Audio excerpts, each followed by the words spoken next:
नमस्कार. सर्वात मोठी बातमी समोर येते आहे. सांगोला तालुक्यातील वाकीशिवणे पाटील वस्ती येथे कर्ज व शेती विक्रीच्या वादातून मुलानेच आपल्या वडिलांचा लोखंडी पाईपने मारहाण करून खून केल्याची धक्कादायक घटना समोर आली आहे. या घटनेमुळे परिसरात एकच खळबळ उडाली असून सांगोला पोलिसांनी आरोपी मुलाला ताब्यात घेतला आहे. पोलिसांकडून मिळालेल्या माहितीनुसार मयत रमेश बटू कुंभार वय 55 वर्ष राहणार पाटील वस्ती वाकीशिवणे तालुका सांगोला हे शेती करून कुटुंबाचा उदरनिर्वाह करत होते.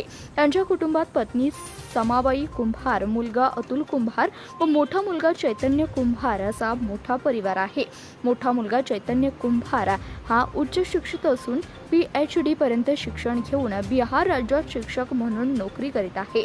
तो अधूनमधून गावी येत असून त्याने गावात सुमारे 15 ते 20 लाख रुपये खर्च करून घरही बांधले. तसेच तो घर खर्चासाठी नियमित पैसेही पाठवत असल्याचं सांगितलं जात आहे. दरम्यान मयत रमेश कुंभार यांनी त्यांच्या नावावर असलेली सुमारे 4 एकर शेती विकण्याचा निर्णय घेतला होता. त्यांच्यावर HDFC बँकेचे सुमारे 17 लाख रुपये व सोसायटीचे सुमारे 70,000 रुपये असे कर्ज असल्याने शेती विकून कर्ज फेडण्याचा त्यांचा विचार होता.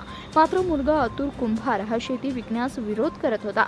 याच कारणावरून त्यांच्या लग्नाच्या विषयावरून वडील आणि मुलांमध्ये वारंवार वाद होत असल्याची माहिती समोर आली आहे. घटनेच्या दिवशी म्हणजे 9 मार्च 2026 रोजी रात्री सुमारे 10 वाजल्याच्या सुमारास कुटुंबीय जेवण करून घरात बसले होते.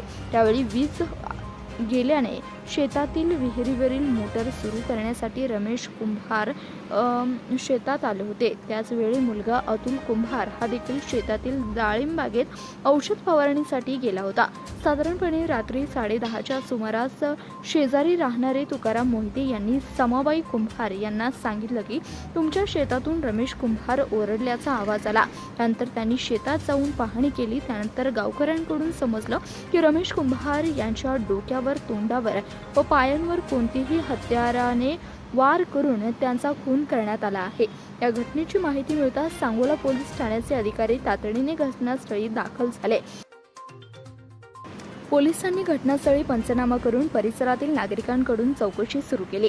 दरम्यान पोलिसांनी मुलगा अतुल रमेश कुंभार याला ताब्यात घेऊन चौकशी केली असता त्यानेही वडिलांचा लोखंडी पाईपने मारहाण करून खून केल्याची कबुली दिल्याचं सांगितलं जात आहे. यावेळी आई समाबाई कुंभार व इतर नातेवाईकांनी आरोपी अतुल याला विचारलं असता त्याने वडिलांनी मोठे कर्ज केले, 4 एकर शेती विकायला काढली आहे, तसेच माझं लग्नही करत नाही, त्यामुळे रागाच्या भरात मी त्यांचा खून केला असं सांगितल्याचं फिर्याद नमूद करण्यात आलंय. या प्रकरणी समाबाई रमेश कुंभार यांनी सांगोला पोलीस ठाण्यात फिर्याद दिली असून पोलिसांनी आरोपी अतुल रमेश कुंभार याच्या विरोधात खुनाचा गुन्हा दाखल केलाय.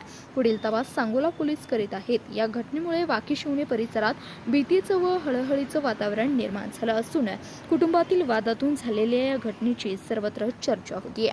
धन्यवाद. पाहत रहा CBS न्यूज मराठी.